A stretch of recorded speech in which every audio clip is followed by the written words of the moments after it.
speaker. Gracias, ¿No? Mauricio, gracias, Daniel. Entonces. Y bueno, empezamos cuando quieras. Dale. Bueno, yo voy a presentar acá un trabajo que estoy haciendo que se llama Lazuli. Es un plugin de desarrollo interactivo con Ruby. Y ya voy a explicar qué es desarrollo interactivo. Ruby yo creo que no necesito explicar. Pero antes, rapidito quién soy, porque es capaz que la primera vez que están me viendo acá. Yo soy Mauricio Eduardo Chico Possabo, yo soy brasileño. Capaz que no se nota, pero soy de São Paulo. Estoy acá en Montevideo a unos 3 años más o menos, voy a hacer 4 este año. Hermoso lugar. Y la verdad yo soy un poco infiltrado porque acá en la foto del grupo yo estoy acá. Hace mucho tiempo que yo estaba como que probando si quería vivir acá. Y conocí el grupo, conocí Meetup, fui a Meetup. Y justo en ese día sacaron la foto para... Yo pensé, qué raro, yo estoy acá en Brasil y estoy en grupo de Montevideo. Dale. Y bueno, ahora empezamos. ¿Qué es un desarrollo interactivo? Y el ejemplo más claro es que yo puedo pensar es Smalltalk. Smalltalk es un lenguaje que tiene todo el concepto de usar el runtime, o sea, el código que está desarrollando ahora, como parte de su desarrollo. Entonces no hay como que en design time y runtime, es todo una imagen. Entonces tu código está corriendo y tú estás desarrollando, haciendo tus códigos fuente y eso como que siempre muta la imagen toda. Y eso, por ejemplo, es un plugin de Smalltalk que se llama Glamorous Toolkit. Es muy interesante, es un proyecto increíble que, por ejemplo, no quiero leer este test y entender qué pasa. Entonces yo tengo una cosa visual en este lado que representa, la verdad, mi código, mi estructura de datos que estoy testeando. Entonces, por ejemplo, acá hay un test que dice que hay un parent para 2 nudos. Y dale, tengo visual que tengo un parent y 2 nudos, entonces es más fácil como que procesar eso do que procesar eso cuando estoy escribiendo un test. Y la idea de desarrollo interactivo es un poco de eso, pero claro, Smalltalk es extremadamente disruptivo, no usa código fuente, no usa, por ejemplo, tú puedes usar Git, pero es como una conversión entre qué es una imagen de Smalltalk para Git, y eso no funciona tan bien en mi experiencia por lo menos. Entonces, por ejemplo, en otros lenguajes como Clojure, la persona de Lisp siempre tiene que hablar de Lisp, no hay cómo. Y Clojure, por ejemplo, tiene otro concepto. La idea de Clojure es, tú tienes un REPL normal, como IRB de Ruby, y tiene un network en este REPL, entonces te conecta el editor en el REPL, y ahí, por ejemplo, el REPL tiene un código corriendo, por ejemplo, no sé, para quien ya usó Elixir es un poco más fácil, porque Elixir cuando tú subes un servidor, tiene también el IEX, creo, que es el repo de Elixir, y este está conectado en tu código de producción. En Rails nosotros tenemos una cosa similar, que es, bueno, tenemos el Rails Server y un Rails Console, pero no son el mismo proceso, entonces no funciona tan bien. Pero la idea es, el repo está conectado en producción y yo puedo correr código dentro del editor y tener el resultado acá. Claro que no es solo eso que yo quiero, no es solo mirar una cosa que está acá y yo quiero eso. Hice un ejemplo real de un código Clojure que estaba desarrollando. Yo estaba como que haciendo un tablero de ajedrez y para saber todos los movimientos, esas cosas, tengo un render que cambia mi dato acá, que bueno, este es una posición de dos piezas de ajedrez, y yo pongo dentro del editor exactamente qué mi estructura de datos representa, y con eso es más fácil de desarrollar y saber qué pasa. No tengo que interpretar que esto es aquel tablero. Funciona bien, pero no estamos hablando de Clojure, estamos hablando de Ruby. Y la historia de este proyecto es simplemente, yo desarrollé el plugin que estaba antes, que era ese plugin de Clojure, que se llama Chlorine. Es un plugin de REPL Driven justamente para Clojure. Hay otros para Clojure, parece era lo que me gustaba más. Para el editor Atom, que si acompañaron como pasó Atom, no existe más. Entonces nosotros tenemos un fork que se llama Pulsar. Entonces son esencialmente el mismo editor. Entonces el Chlorine funciona en Atom y Pulsar. Y yo trabajé como que unos 4 trabajos seguidos con Clojure. Y ahora volví para Ruby. Y claro, la primera sensación fue, pasé años desarrollando un plugin para mi editor y ahora no voy a usarlo más. Y vino la idea que, el plugin Chlorine conecta a un nREPL. nREPL es un protocolo que existe en el mundo de Clojure. Entonces yo fui a RubyGems y escribí nREPL y dale, había un nREPL para Ruby. Yo, bueno, dale, entonces primera cosa ya tengo un nREPL. Intenté testear, no funciona tan bien, pero claro, el código es simple, yo empecé a desarrollar un poco más en nREPL hasta que funcionase bien y vino la segunda idea. Si Ruby tiene la gen nREPL, ¿y si adapto el código para entender que era un código de Ruby? Y ahí, claro, el Smiley tiene que ser ese, porque la idea primaria fue, bueno, hago eso y después, qué locura, ¿por qué pensé en hacer eso? Y claro, siempre que tienes una idea muy buena, que te parece muy bien en tu cabeza, no sobrevive a un test de verdad. Entonces, por ejemplo, eso funciona. Secure Random URL Safe, claro, porque es un método estático de una clase que no necesita instanciar, no necesita nada. Pero claro que este segundo acá no funciona, porque es un método que está dentro de una instancia y para testear eso, para poder correr ese código, yo tengo que instanciar una clase, llamar remember y ya pierdo un poco con todo el dinamismo que yo tengo en Clojure. Y bueno, algunas cosas son fáciles. Yo puedo como que instanciar un model de Rails, eso tranquilo. Pero por ejemplo, si yo tengo un controller, ¿cómo yo instancio un controller y eso tiene sentido? Como que, bueno, params, ¿cómo yo pongo un params correcto, real de Ruby de forma interactiva? No es tan fácil.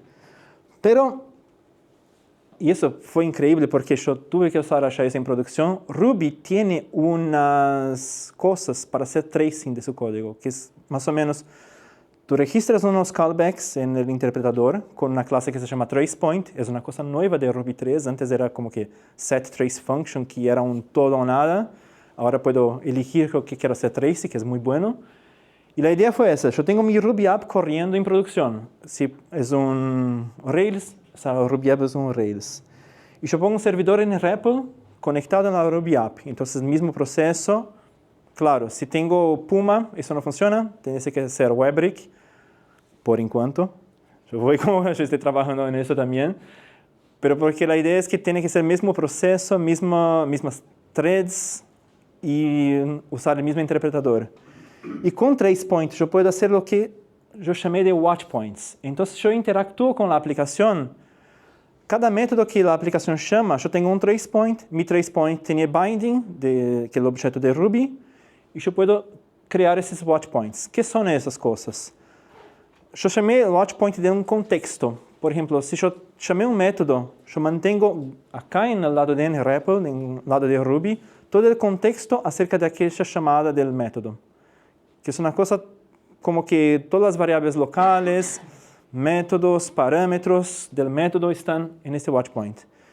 Y yo cuando quiero evaluar un código cualquier, un archivo X, una línea cualquiera, ahí el nREPL va a intentar hacer un match de un watchpoint. Entonces, por ejemplo, si yo pido para evaluar el método, no sé, update de la clase user, entonces él va a intentar encontrar un watchpoint de aquel método update de la clase user y ahí yo puedo hacer unas cosas bien interesantes como por ejemplo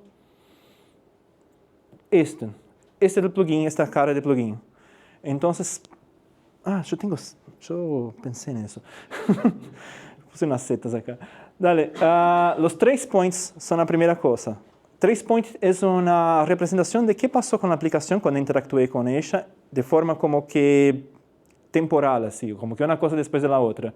Entonces, por ejemplo, la application HTML-RB corrió primero, después el helper, después otra cosa, todo, y la última cosa fue el footer.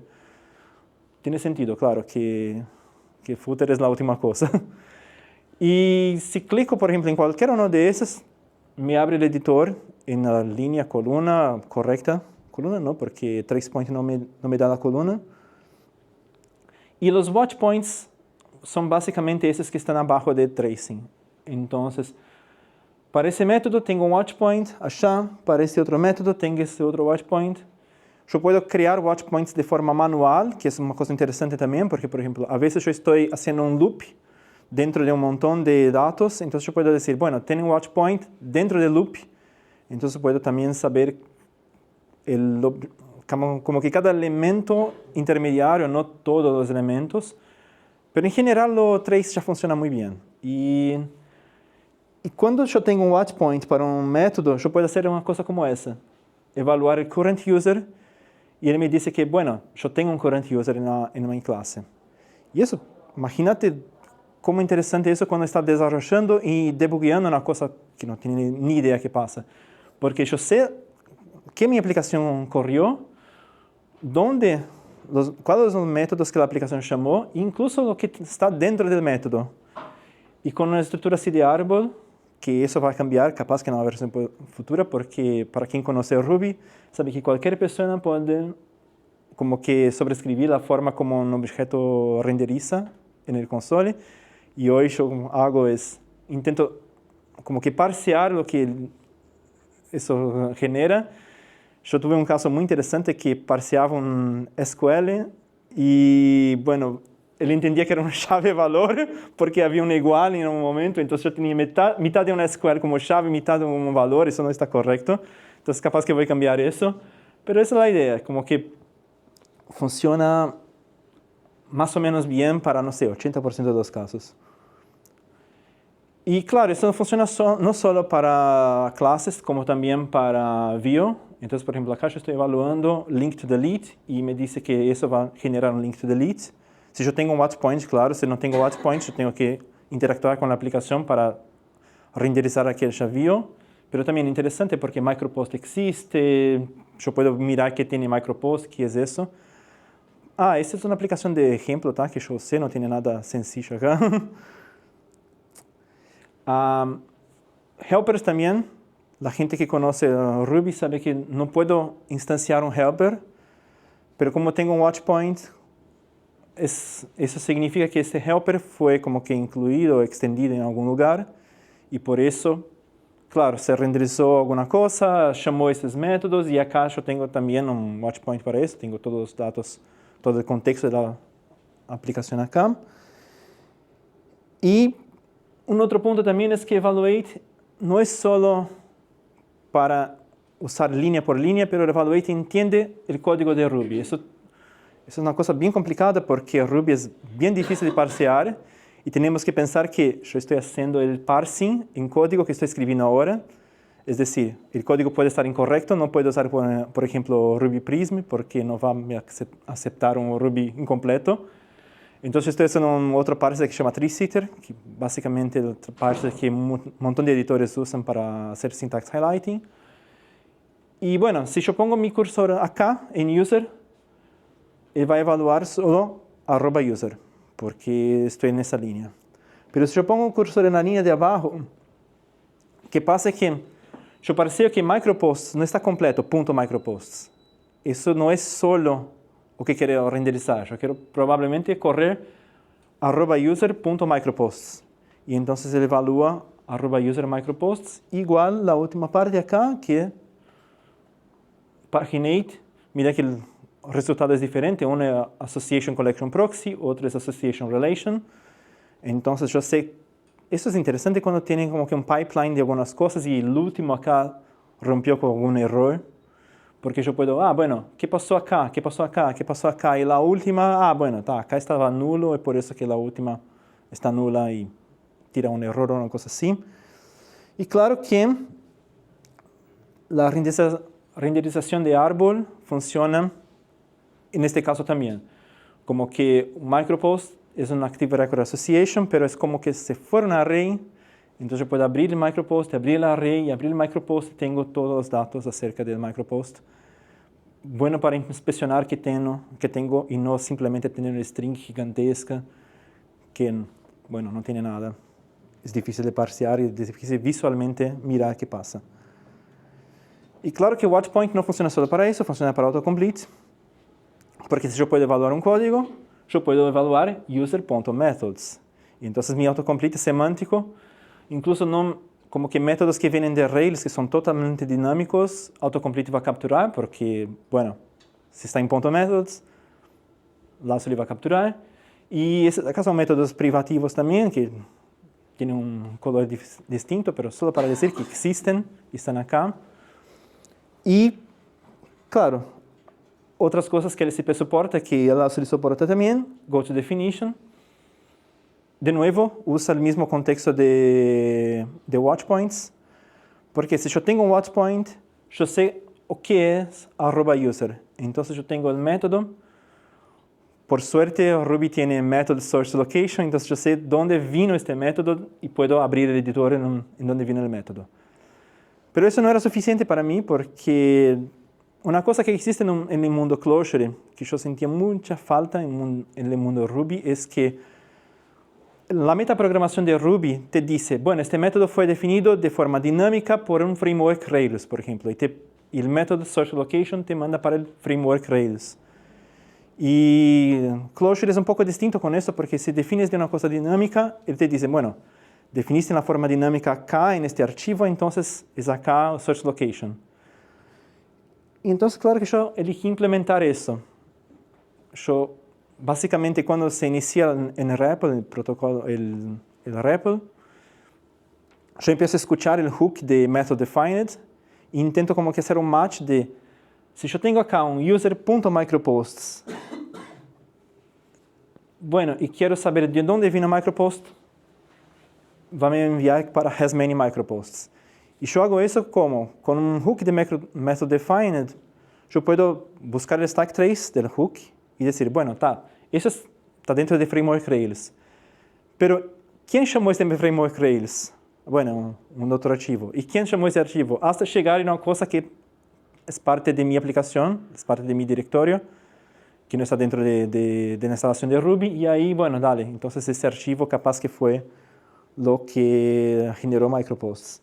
Y eso funciona para cosas incluso que no tienen nombre como que igual. Por ejemplo, acá root URL me envía para rutas, que es una cosa que ni siquiera yo sabía que iba a pasar, porque cuando yo estaba haciendo la presentación yo pensé, bueno, interesante eso, pero ¿qué pasa si yo pongo para root URL? Y me envió para ruta y en un primer momento pensé, pero ¿es eso que yo quiero? Pero parece que sí. No sé, porque es acá la parte que define root URL. Entonces sí, claro, tiene sentido enviar para acá. Entonces, mismo cosas que son dinámicas.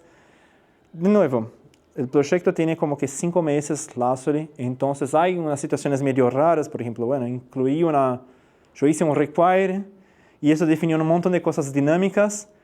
Cuando yo pido GoToDefinition, me va para require, que probable que no es lo que quiero. Entonces estoy como que mejorando un poco, a veces también no encuentra, ¿no? Pero eso es casos de excepción, como que 90% de los casos funciona bien. Y bueno, eso que tengo en Lazuli hoy, pero yo quiero más cosas para Lazuli. Una de las cosas que yo quiero es correr specs y tests dentro de Lazuli, dentro del NREPL. Y porque una cosa que me gusta mucho en el proyecto de Clojure, cuando yo trabajo con Clojure, es desarrollar tests de forma como que con REPL driven. Porque yo puedo correr un test y yo tengo como que datos de ejemplo y empezar como que escribir el test sin necesidad, por ejemplo, bueno, llegué a un punto que no sé más qué voy a hacer, corre el test de nuevo para... No, yo tengo como que todo interactuado sin necesidad esperar la máquina virtual subir y cargar todas las apps, todas las dependencias, esas cosas así. Y bueno, no es tan fácil porque, claro, los specs no son hechos para correr dentro de un interpretador Ruby. El spec se espera que estoy corriendo dentro de una aplicación como que Bash, sin ningún Ruby preparado. Claro, había Spring, pero ahora no hay más Spring, entonces no es tan simple. Pero tengo algunas ideas que pueden funcionar. Quiero agregar también breakpoints. Breakpoints parece medio complicado porque, bueno, si yo tengo toda esa interactividad, ¿por qué quiero un breakpoint? Y la cosa es que tests en Ruby, en especial en Rails, corren dentro de una transacción. Y eso me pasó que cuando yo empecé a correr tests dentro de NREPL, yo tenía como que un let block dentro de un test, como que user, por ejemplo, y evaluaba user y me decía, bueno, user no existe en banco de datos. ¿Por qué? porque abrió una transacción, generó el user, la transacción se fue, el user se fue, y yo tengo un watch point que apunta para un user que no existe más en banco de datos. Entonces es bueno tener un breakpoint para poder, para la aplicación acá, mantiene la transacción abierta y seguimos. Type information, información de tipaje, es una idea como que medio loca, pero capaz que funcione porque el tracepoint te permite llamar el método, pero también permite saber que el método retornó. Hoy no escucho el retorno del método, pero creo que si escucho el retorno, puedo tener la información de que, siempre que llamaron este método, por ejemplo, de esta clase, fueron con esos parámetros tienen ese determinado tipo. Entonces yo puedo inferir que, capaz que ese método siempre tiene esos tipos. Claro, la información siempre puede ser incompleta porque Ruby es dinámico. Yo puedo llamar a cualquier momento con, una información incorrecta. Pero sí, es posible tener y capaz que incluso deja un poco el autocomplete un poco más rápido, otras cosas así. Y claro, abre un montón de ideas. Por ejemplo, puedo inferir el tipaje y después pedir para Lazuli generar los RBS, sorbets, lo que quiera. Y ahí yo tengo como que una inferencia de tipaje de forma dinámica. No sé ni siquiera si eso funciona. Y custom rendering es igual la idea de tablero de ajedrez, que yo quiero intentar también traer eso para Lazuli, que es, tengo una estructura de datos que es medio compleja de leer, pero cuando Lazuli renderiza esa estructura, no quiero solo la estructura, quiero, una forma mejor, capaz que con imágenes, puede funcionar. Y claro, también documentación. Es un poco más complicado de lo que parece porque sí, Ruby tiene RI, pero RI no tiene API. RI fue hecho también para usar por línea de comando. Y Lazuli sabe, por ejemplo, que yo tengo un método, call de una clase tal, pero ahí yo tengo que inferir que, eso en formato RI es call cerca alguna cosa y entonces es un poquito más complicado, pero el código ya existe para Chlorine, es solo adaptar para Lazuli. Y otra cosa también que yo quiero es cambiar un poquito el tracing, mantener aquel tracing que tengo, pero también hacer un trace graph, que es decir, no quiero solo renderizar una línea en tiempo, 1, 2, 3, 4, sino user controller llamó a estas personas, esos otros métodos en secuencia, y esos llamaron a otras cosas, y ahí yo tengo una dependencia más fácil de leer, por ejemplo, micropost fue llamado solo para user controller. Si algún día yo quiero como que apagar micropost, yo sé, está siendo usado por el user controller, una cosa así. Y este slide está un poco así en desorden, pero es un ejemplo de cómo Chlorine usa ese concepto de custom rendering. Es un HTML en formato de array. Ruby tiene un formato de array, entonces solo para decir que es fácil, entre comillas, hacer un custom rendering en Ruby, pero yo tengo que descubrir cómo hago esta primera parte acá, que eso en Clojure se llama metadatas. En Clojure yo puedo para cada dato poner un metadato y eso funciona. En Ruby no tengo metadatos, entonces ¿cómo hago para decir, Lazuli, renderiza eso de una otra forma? Esa es la parte que yo estoy estudiando, si puedo hacer alguna cosa, poner una variable como que arroba custom, Eso es un poco más disruptivo que me gustaría, o simplemente tener un archivo de configuración que hablo, para todos estos proyectos, esta clase específica se genera un custom render de una determinada forma. Y antes de terminar, yo quería un ejemplo de cómo eso me ayudó, cómo ese plugin está funcionando en mi día a día. Yo tenía un caso de un bug muy complicado en la aplicación que estoy en mi trabajo.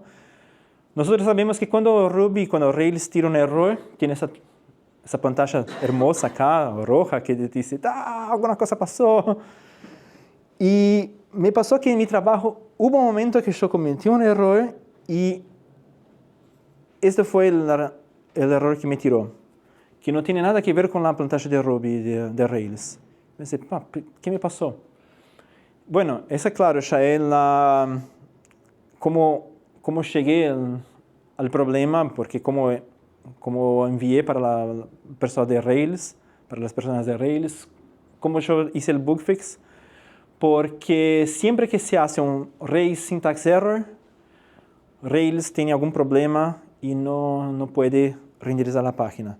Y Lastly tiene un comando que se llama getLastException, que simplemente la última exception que se pasó en tu aplicación me pone en la pantalla, me pone en mi editor, y acá la exception tenía una información que source, location y val tenía algún tipo de problema, y allá getObject era un syntax error, por eso que yo sabía que syntax error era que iba a me pasar este bug. Y claro, extendiendo un poquito, path es nulo y por eso que tengo esta exception acá. Eso ya no existe más, ese error en Rails, la versión más nueva ya lo corrigieron. Pero es un ejemplo de, 10 minutos, 15 minutos máximo, yo encontré un bug en Rails. Y imagínate cuánto tiempo que yo demoro para entender qué pasó si no tengo una herramienta de esa. Y claro, una cosa interesante es que yo estoy dentro de Framework Rails y tengo watch points también. Porque los watch points no son solo para mi aplicación, pero también para todo el framework. Entonces eso puede ser muy interesante si yo estoy desarrollando con alguna cosa, un framework, una biblioteca que no conozco nada. Entonces tengo watch points allá y puedo como que correr y saber los internos de la cosa. Y es por eso también que yo estoy como que sabiendo cómo hacer con AirSpec para correr eso dentro de Ruby, porque yo uso Lastly para desarrollar Lastly, que es medio raro, pero funciona. Y solo, para quien quiere saber un poquito más, en septiembre, en este evento que está en QR Code, yo voy a hablar un poco de cómo Lastly tiene como que 85%, 90% de reuso de código de Chlorine. Son algunas técnicas, es más específico para Clojure porque, Lastly está en Clojure Script, porque Chlorine está en Clojure Script, y los dos como que son esencialmente el mismo plugin. Pero si alguien se interesa, no sé, está acá, será en inglés. Y dale, y antes de preguntas, sí existe una versión en VS Code que estoy trabajando. Yo sé que esa va a ser probable que la primera. No está buena aún, pero sí también está en desarrollo. No está 100%, pero funciona. No publiqué aún, pero puedo después enviar en grupo. É isso. Perguntas?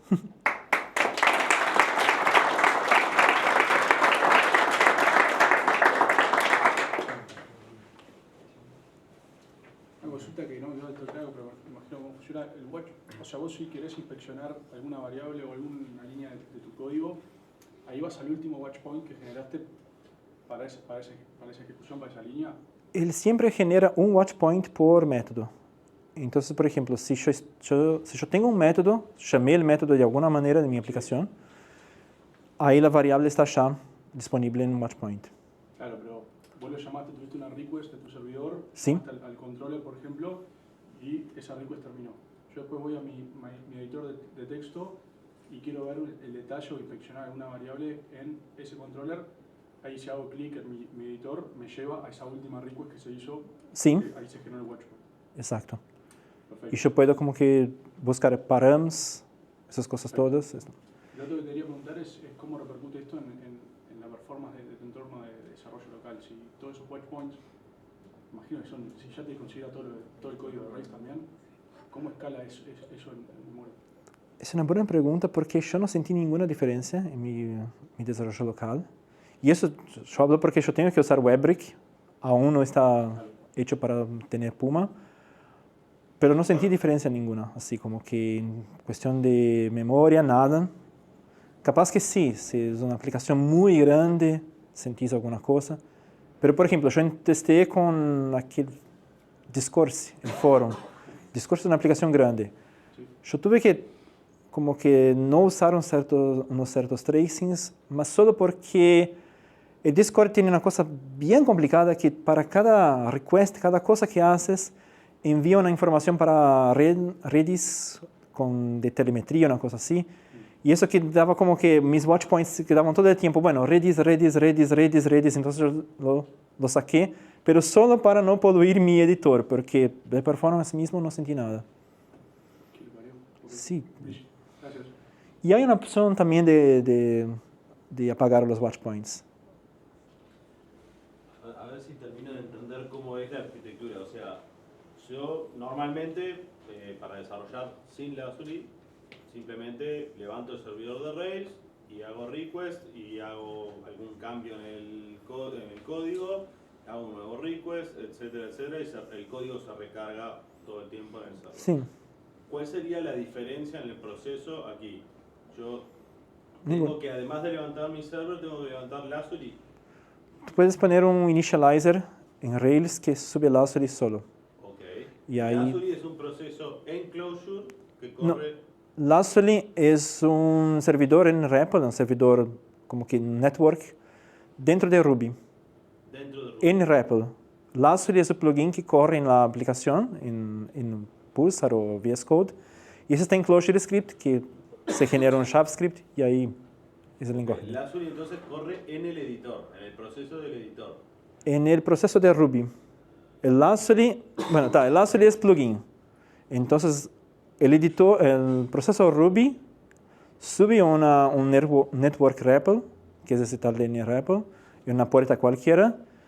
Lazuli, dentro del editor, conecta en esa puerta y ahí tiene una comunicación bidireccional, claro. Si tengo un watch point que pasó algún watch point, el servidor en REPL envía para Lazuli que sí, hubo un hit en un watch point.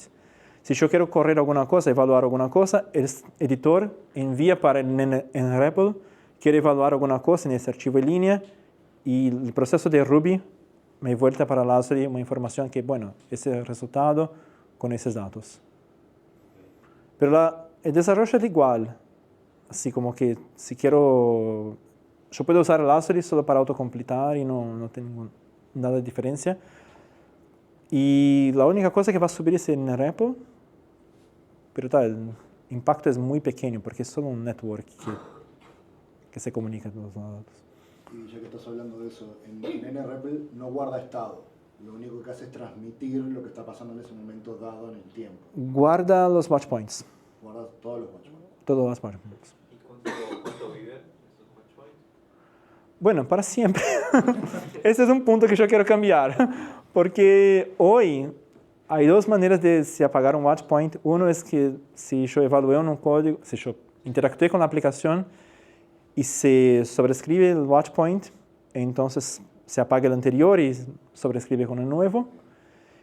O voy en mi editor y hay un botón allá para apagar todos los watch points.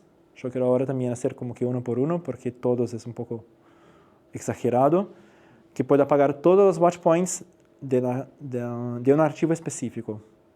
Pero yo quería después, en el futuro, decir, bueno, quiero solo watch points de cosas de mi aplicación, o quiero solo watch points, los últimos, no sé, 5.000, 10.000, una cosa así.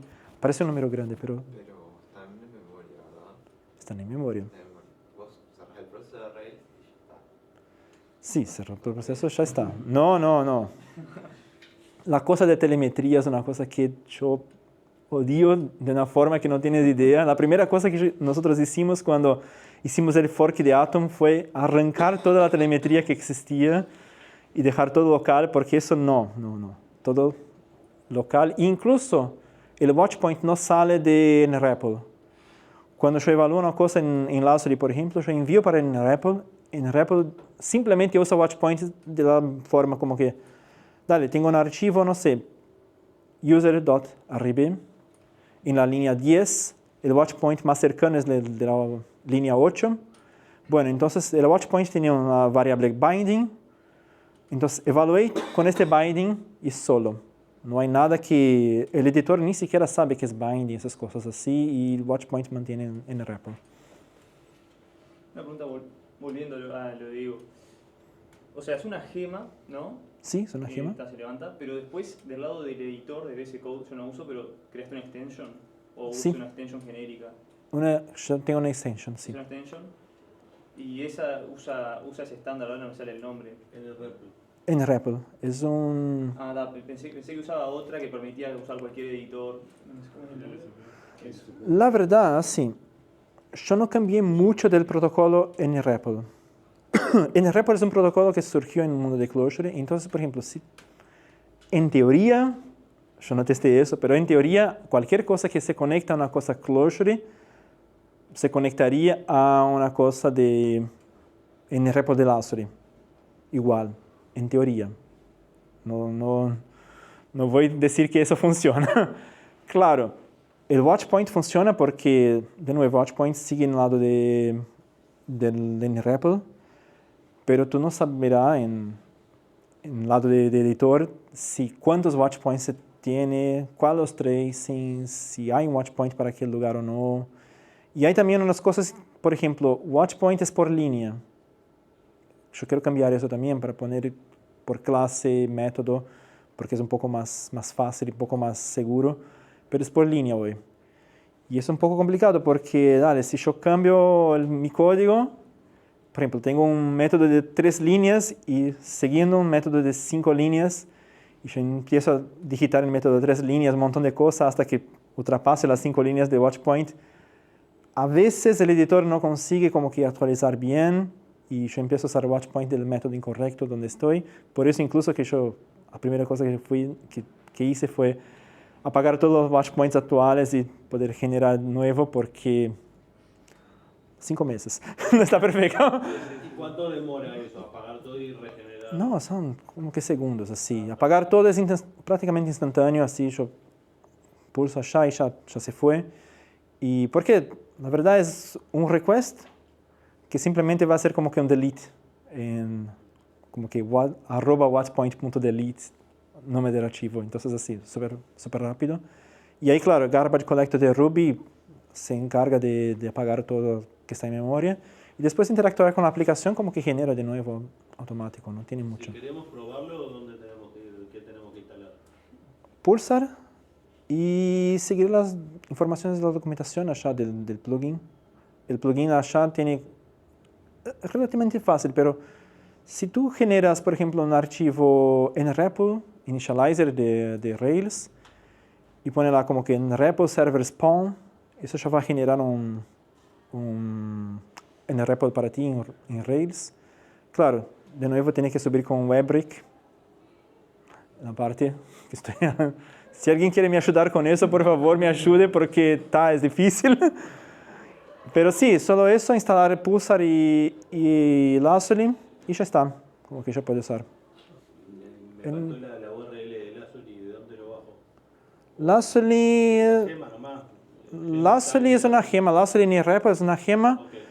El editor Pulsar puede bajar en Pulsar Edit. Y allá hay como que instalar plugins y buscar por Lazuli y ya está.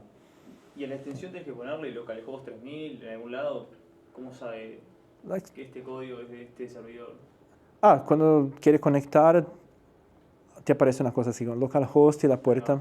Y la puerta como que se prende automático en Lazuli, porque subiendo allá ya subió un archivo también diciendo, bueno, esto está pronto en la línea tal, en la puerta tal. ¿Y qué pasa con las acciones que mutan cosas, no? Creación, destrucción, etcétera. Te parás arriba del coso y... Sí, el watchpoint no mantiene cosas como, por ejemplo, estado de servidor abierto, archivo abierto, esas cosas no hay como. Es solo un binding.